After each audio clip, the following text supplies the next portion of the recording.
Welcome back to the Shacknews Awards. We're talking about the best role-playing game of the year 2024. To be eligible for this category, you had to have shipped an RPG in the year 2024. And we allow for remakes in this category, because it seems like we're going to just keep getting remakes of RPGs until the end of time.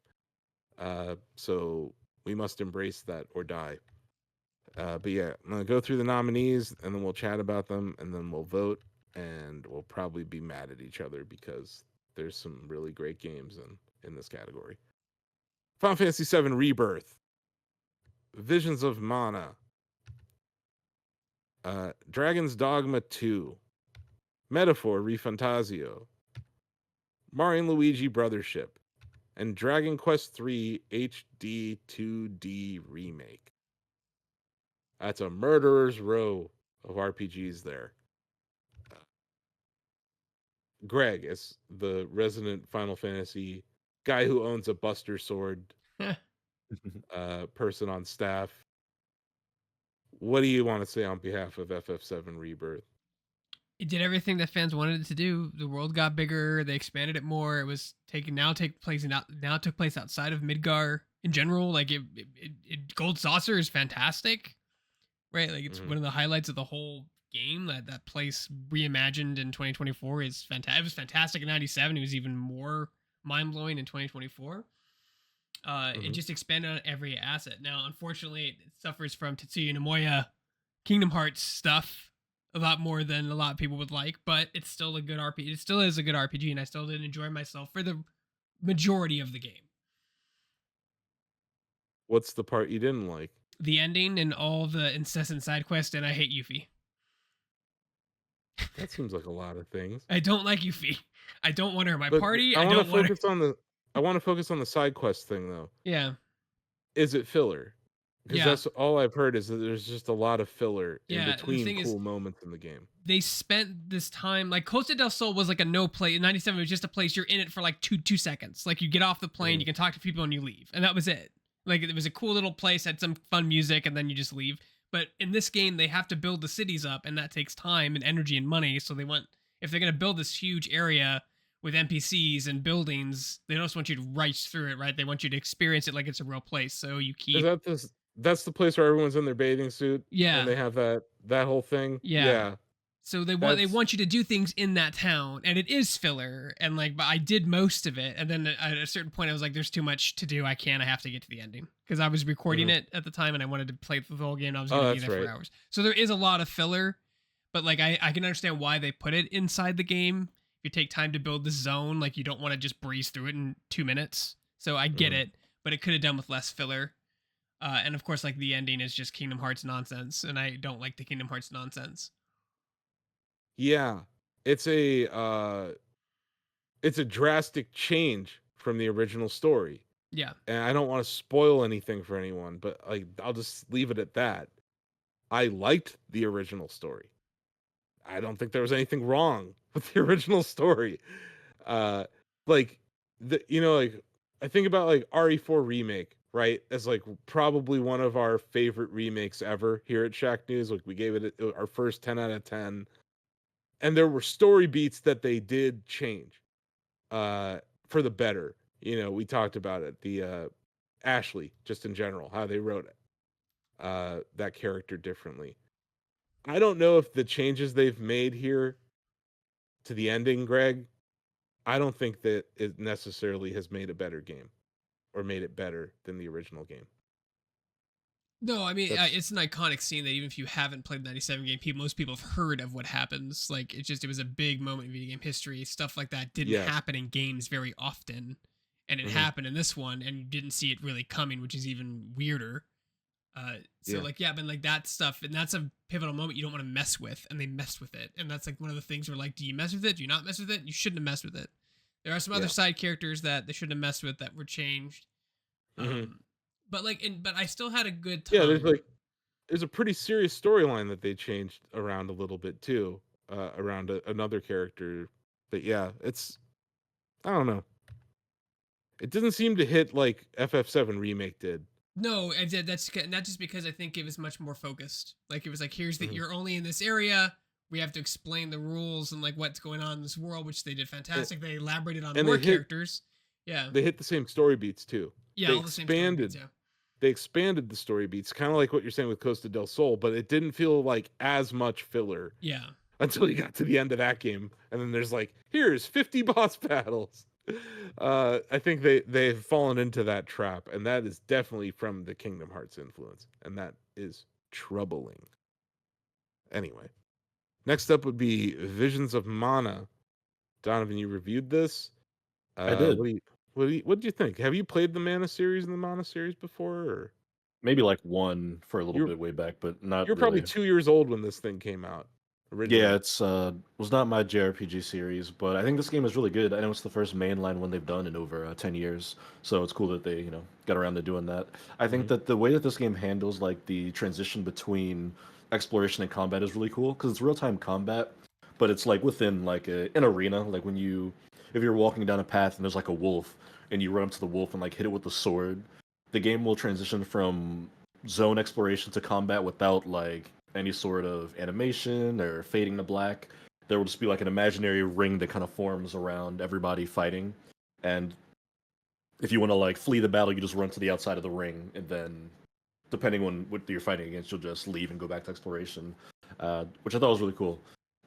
The character, not customization because you don't customize the characters, but you customize their gear. I thought that whole process was really fun. I like the story. I wrote about that in my review. That it's obviously there's always the trope of like the chosen one in a story like this, but in this game, it's not your character; it's your like childhood best friend companion, and you're more so like the person tasked with like escorting them to this like world tree that they have to visit, which I thought was like a fun way to kind of turn the head on that formula a bit. And this person doesn't fight, so you're kind of like the sword for them, uh, which I thought was dope. And great music as well. I thought it looked very pretty and sounded good. So Nice. there's all Yeah, that feature. another worthy nominee. So that's also Square Enix, right? Yes, that's Square Enix. Yep.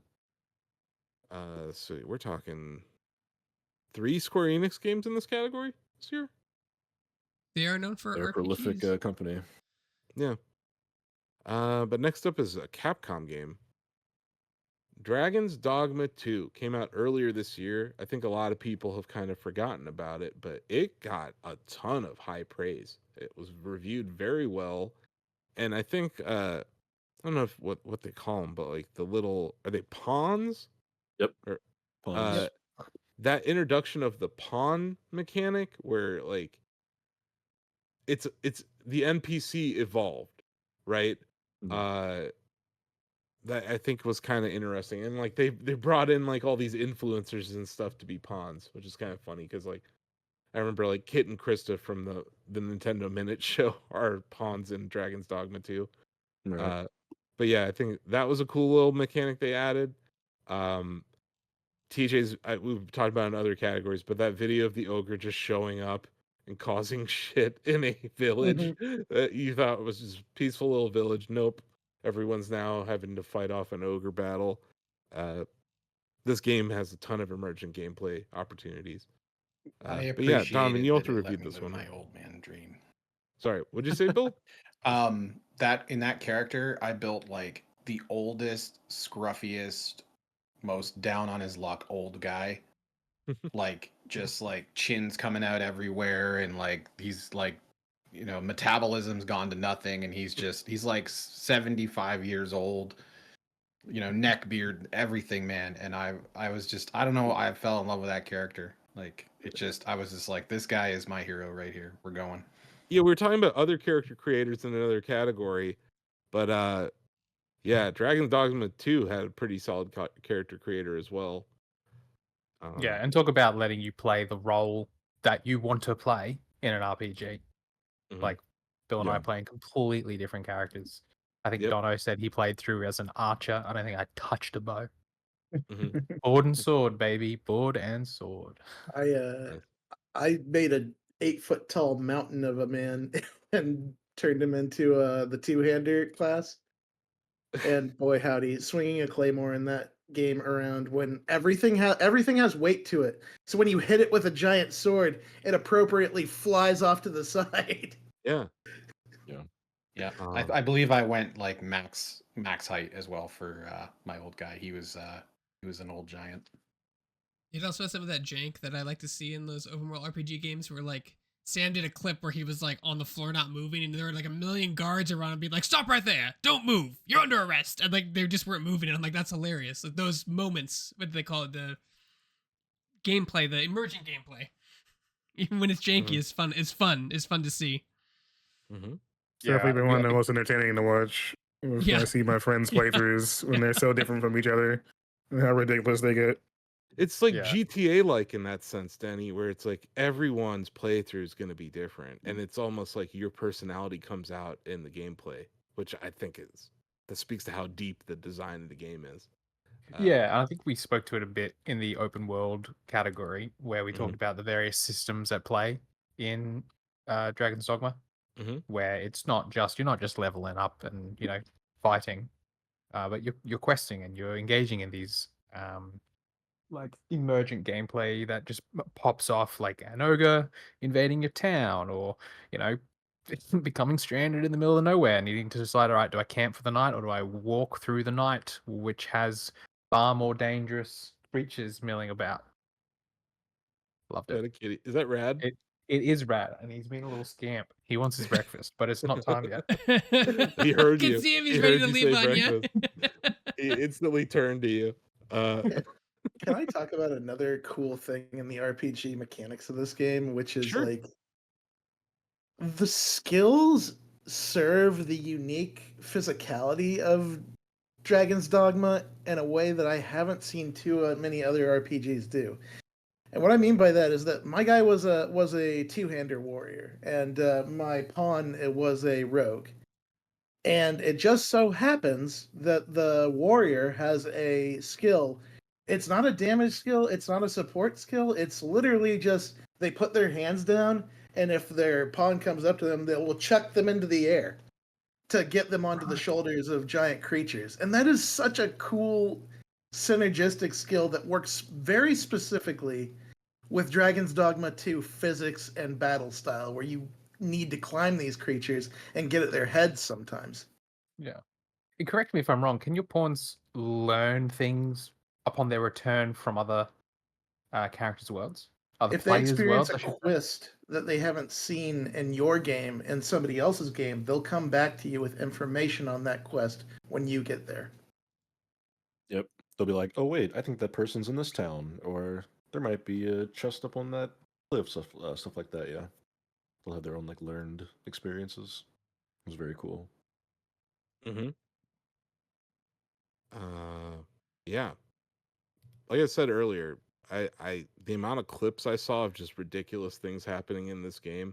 I wish it happened. I wish it carried on for longer because it did seem to have a pretty short tail for this game. Like, it came out before FF7, if I remember correctly, right? Like, it was like March 2024. Yeah, I want to say, and FF7 was April, right?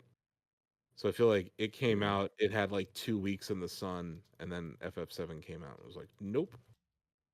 I might be wrong, but February of when did 29th for Rebirth. Wait, when did Rebirth come out, Greg? February 29th. Oh, so it was out before that. So sorry, go. it had the shadow of Final Fantasy over it. I knew that it was close to it in one way or the other. Yeah, they were really close. Yeah. In March, so like like not even like a 21 it days, wasn't even a month later. separated. Yeah. I do think they're different games. Like, this gives the player way more agency than a Final Fantasy game would. But yeah. Solid nomination. On to the next one though. Okay, Donovan. Let's do this. Why is Metaphor ReFantazio the best RPG of the year? Please make the case. I mean, just from beginning to end, a very deeply immersive, engaging RPG. Just it really does define that genre in a way. I think that what Atlas has done with the Persona games has been so remarkable. I think the fact that there was such a fervor and anticipation for this new IP speaks to what they had done in the past, and I think they knocked it out of the park. It's a game that makes, I feel, everything you do feel important. Uh, it's a game where I could spend half an hour just running through a city, talking to people, advancing through days, managing my companions, and it all feels like it matters so much by the time I go into a dungeon, and I've got like new abilities unlocked because I decided to spend a couple evenings looking out at the city with that one character. Or I unlocked a new archetype because I helped this dude figure out this monster that was bothering his family. Um, it's great. It's got a great list of companions. We've talked about like Stroll and Hulkenberg and Heismay and other categories. The story, excellent. One of the best stories in a game this year, I think. The way that it lets you customize your archetype, which is like what this game calls personas, is so cool. Where they all have different specialties. Where there's like the gunner doing the range attack, sword fighter, bruiser. It's got like melee damage, but when you study different ones, you can like Bring cross them over over. their abilities. Yeah, Yeah. exactly. So if I study like the wizard, I can put like a fireball spell on my boxer archetype, and you can just Yeah. mix and match those character builds in a really fun and unique way. Uh, the game has a function where if you're ever in a dungeon, you just like hit the Xbox control, it's like the start button, and it'll just show you the composition that other players had when they beat the dungeon. It'll be like, oh, these guys were level 17, 18, and 19. They use these three classes, which I think is really cool. Whenever I get stuck, it's like a good way to like nudge me in the right direction without telling me straight up, hey, you're underleveled, or hey, you should try this class. We've talked about more and academia and how fun that world is to just dive into and learn more about. The way they flesh out this universe, which is a brand new universe for Atlas, is so cool. It's got one of the best like in-game glossaries, or maybe they call it the index that I've ever seen, where they've got like a tab for every NPC, different like races and classes of characters you can read about, just paragraphs of like, hey, this city is like this, and it's made up of these sorts of people, and here's why this religion hates these guys. It's just so rich from beginning to end, from I think story, gameplay, everything World in building. between. World building. It Yeah. is excellent world building. So you can name your character in this, and I named my character can. Switch 2. It's And stupid. the amount of hilarious dialogue that has ensued has just been delightful. It's like I'm really counting on you, Switch 2. You really screwed up there, Switch 2. Like it's just hilarity at it around every corner. Just some things about the quality of life improvements, Donovan. Like there is like an element of real-time combat in this game. So when you're in a dungeon and there's like a weak opponent, you can get the drop on them at times by hitting them early, but you can also just straight up kill them and cut out the entire battle screen entirely if you're strong enough. If your level disparity is that large, you can straight up defeat them and get the XP without ever actually triggering a like turn-based combat system, which is like a great answer to one of the common complaints about like Persona, where those games just get very grindy and just very tedious because you're constantly getting encounters. There's such a smart way to just like smooth like probably double-digit hours off of any playthrough for that game. And you can also like analyze and see in the field, and like the enemy will light up red if they're above your level, yellow if they're like on your level, and I think it's blue if they're below you, which is really cool. Your point And about battles though, and like how they inform you ahead of it with, if you look at what other people have been doing. I actually have been going into some of these blind, and I feel it's like really funny because it was like early on in the mine or whatever, there's this battle against a big bad or whatever. And like first round, I did it, I die instantly, and I'm like, what am I doing wrong? And then I remember like it tells you, hey, they're aiming at the front row. So it's like telling you to there's two rows to combat. There's the front and the back, right? So it's like, oh, I need to move my guys back for at least one or two rounds of this fight. And it's like what I thought was an impossible fight, Donovan, becomes kind of easy. So that game, like, it creates this battle chest that at times will make you feel like, oh man, I'm terrible or I'm underpowered. But it's like, no, you're just not thinking about this fight correctly. And it gives you all the evidence you need to know. And Gallica will tell you some things at times too. But yeah, it's a wonderful gameplay loop, I think. Even the fact that they let you, I believe it's also a new addition for Atlas, where again on control you just press the left stick and you can just reset a battle. You just start back from like the beginning of the encounter. Great for boss battles, or new I can't enemies. tell you how good that is. Like it saves you so much time when you're halfway through a battle. You're like, okay, now I know its weaknesses. I've already blown through like half my potions or whatever. Yep. Just rewind to start from scratch. Okay, now I know you're weak to fire and piercing damage. Like Let's Dance, just cuts out again so much time that you would spend getting wiped, running back to the point, having to get more resources to buy more things or craft more things. Yeah, it's just smart. Those are the two quality of life improvements that I think make this better than a lot of RPGs, and definitely better than past Atlas RPGs. Yeah. Which talk about critically acclaimed, like they're coming off of Persona 5. And this, I think this game's better. I think this game's better than Persona 5. Yeah, I don't disagree. So yeah. There's not a game. There's not like this isn't like Metaphor 2, right? It's just a new series, a new franchise. Completely. Yeah, that's even to its credit something wild, like a studio that could have done Persona 6 or whatever, instead did this, and it's successful both critically and like financially. Like that's rare nowadays, I feel. Yeah, they got the other sauce. My recording stopped, Greg, but I think we'll be okay. You're good. Okay. But yeah, a very good nomination. We're on to the next one. Mario and Luigi Brothership. This is the latest entry in the Mario and Luigi franchise, which I think a lot of people thought was dead when Alpha Dream kind of got disbanded. What was that, about 2 years ago? And Nintendo did the thing where they brought on some of those people, and I think they gave this game to the right studio. Was it Acquire? Right? Is it Acquire? Is that the name of the studio? Maybe. I'm not so sure. But Brothership. I'll find out. Yeah. I mean, that was quite a talented development team. Yeah, it was Acquire. Just checked it. Yeah, Acquire. They're the ones who made Octopath Traveler. And I think you can go back to one of the Shacknews Awards or a podcast or something. I suggested this. I said, let the Octopath devs make a Mario RPG. Now, I didn't want this specifically, but I'll take it. I was thinking more like Mario RPG. Like, let them make a new Mario RPG game. And said, we got the remake. We had the remake of Paper Mario and the Thousand Year Door earlier this year.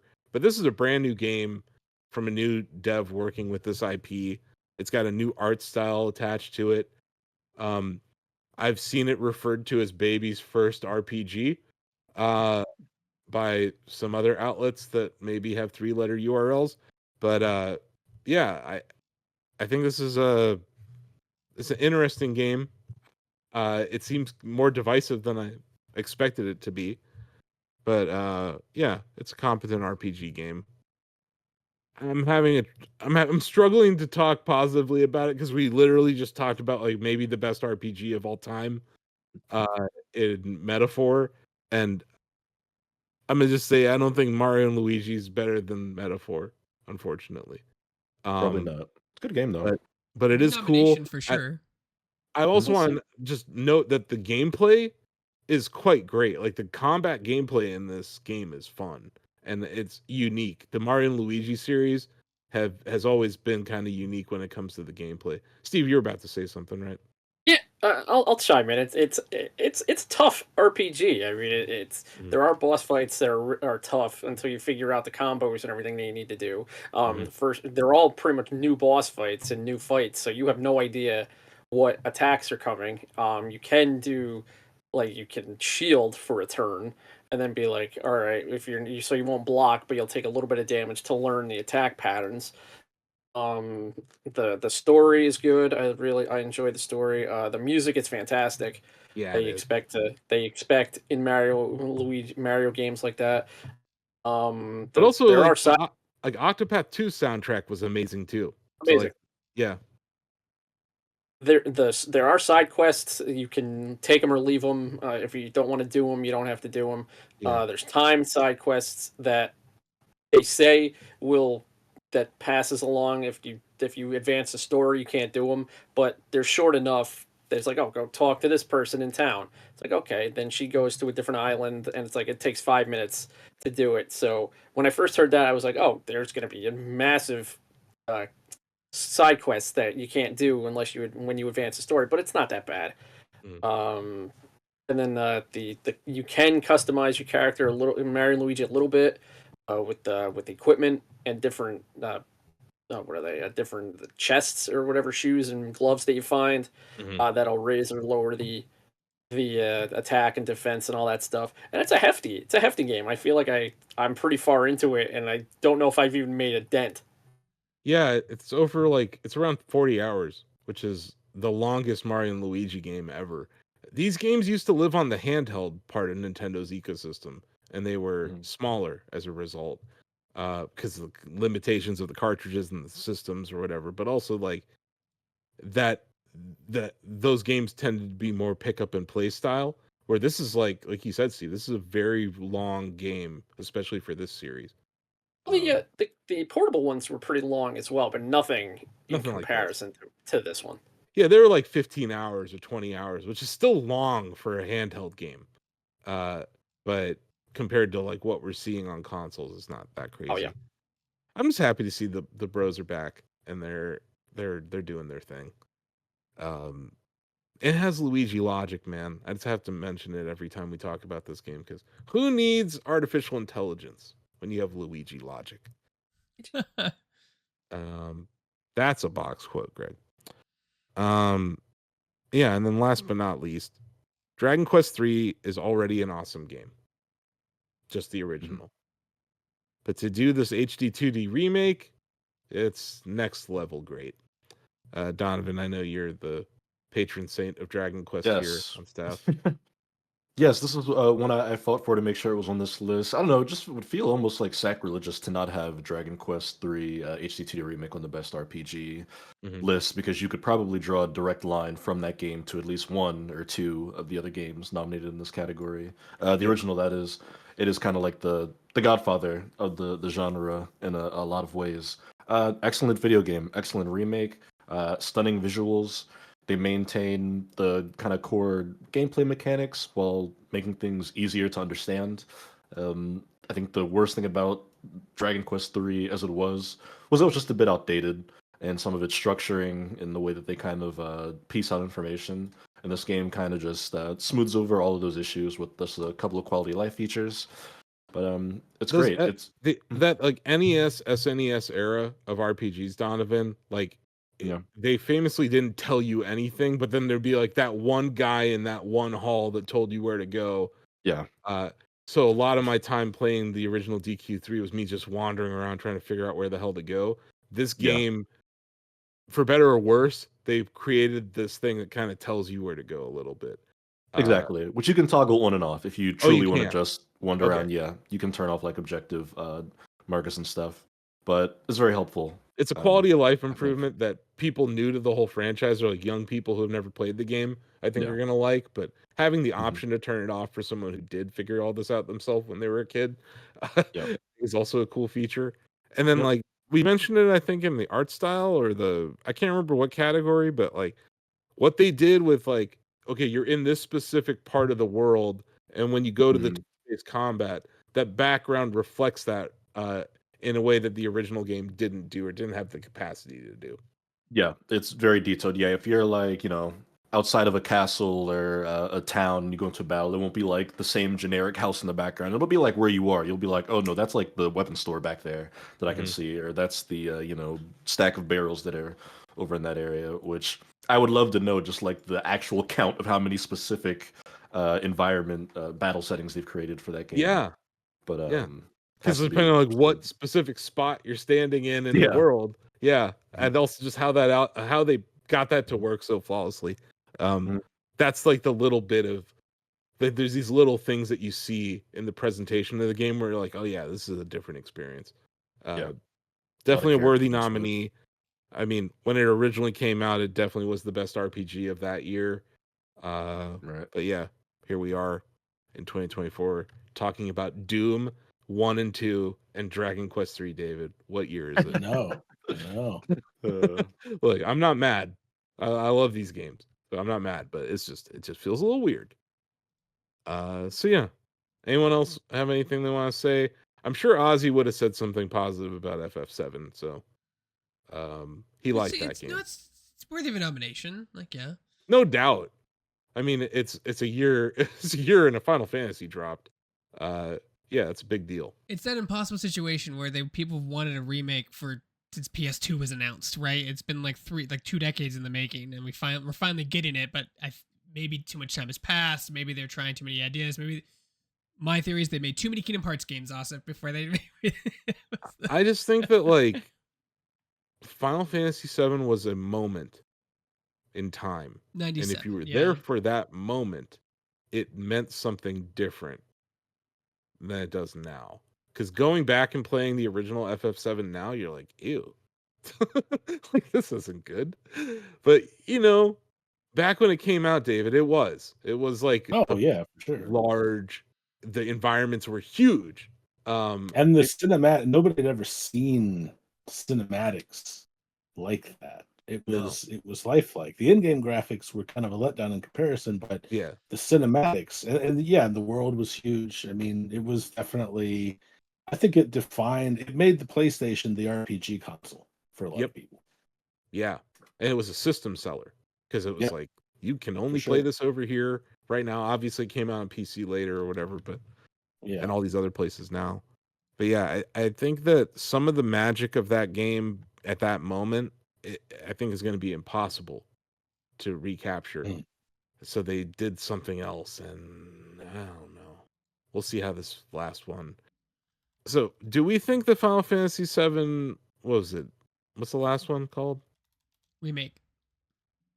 No, I mean the third one, the final one. Oh, I don't think they announced a. They haven't named it yet. But I would bet everything I own it's gonna be called Final Fantasy Reunion. Okay, well, Final Fantasy VII 3, Final Fantasy VII Remake 3. When that comes out on PS6 Pro in 2035, we'll finally figure out if we like the ending of this story or not. But I can tell you, I liked the ending of the original game quite a bit. Mm-hmm. And I'm hopeful that maybe this, we'll see what happens there. But yeah, let's. I just want to note that Ozzy probably would have said something nice about Final Fantasy VII here. But yeah, what if we start votes? Because I know Sam was just so opinionated about these RPGs. Let's start with your vote, Sam. Thank you. I do love Dragon's Dogma 2, and although Metaphor isn't my style of RPG, I recognize the significance of it in the genre, and so I have to put my vote behind Metaphor. Wow. Okay. Steve. I'm going Mario Luigi. And we didn't mention it in this category, but Luigi's Celebration Dance just alone is enough for them to be nominated. It's one of the best RPG celebration dances of the year. But maybe another category for next year, Bill. Feels like we are not writing 69. Level up dance. The level up dance in Mario and Luigi is delightful. David, you've already used your skip for the day. Ooh. I know it. I'm going Metaphor. Yeah. Donovan? Gotta be Metaphor. Denny? I feel like I'm going to go with the game that I feel like I would actually finish. Mm-hmm. And that's Dragon's Dogma 2. Yeah. That's fair. Metaphor is definitely awesome. But I was taking the time out to play. I know that's the one I'm going to get to the finish line on at some point. Mm-hmm. I've never completed an Atlas game, so it's my white whale to finish Metaphor. It's a shorter game compared to Persona, also. So I think it's like about 60, like 60 hours, 80 hours to beat Metaphor, where you could probably play Persona for like 200 hours and not beat the game. I do want to point out that if I was just betting on like voting on the music, though, Metaphor's got some bangers. I think the battle theme is great, and it could, if it wasn't that good, it would have driven people insane because you hear it a lot. But yeah, I was like, that monk goes off, and I know TJ and Greg, you guys actually saw the monk like live, right? Oh yeah. At TGS. That's cool as hell. That booth was cool. Sega Atlas had a very cool booth at TGS. Sorry, Greg. Metaphor. TJ. It was very close between Dragon's Dogma and Metaphor, but I think I'm gonna go with Metaphor just because like every single new element of that game that it introduces to me is just better on top of better on top of better. Just all killer, no filler so far.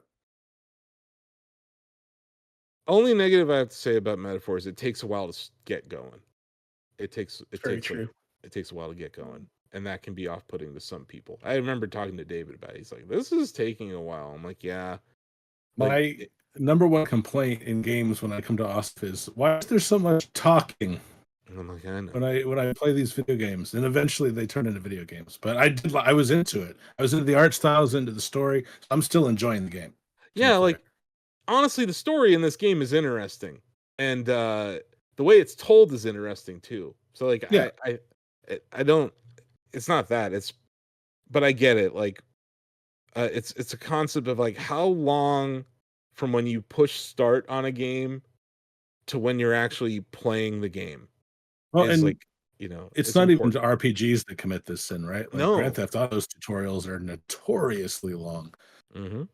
Yeah, the beginning of your game, how long it takes to get you into the game, that is it's an important thing to talk about. I think, especially in this category. But yeah, it's like maybe the only negative. Bill.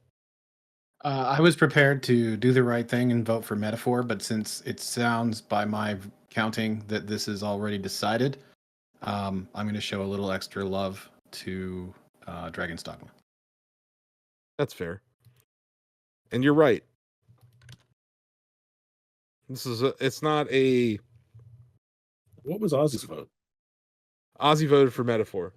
Did he? Okay. Yeah. Despite completing Final Fantasy VII Rebirth and Brothership and liking both of them, he still picked Metaphor. Wow. But yeah. So yeah, Ozzy voted for Metaphor. I'm voting for Metaphor.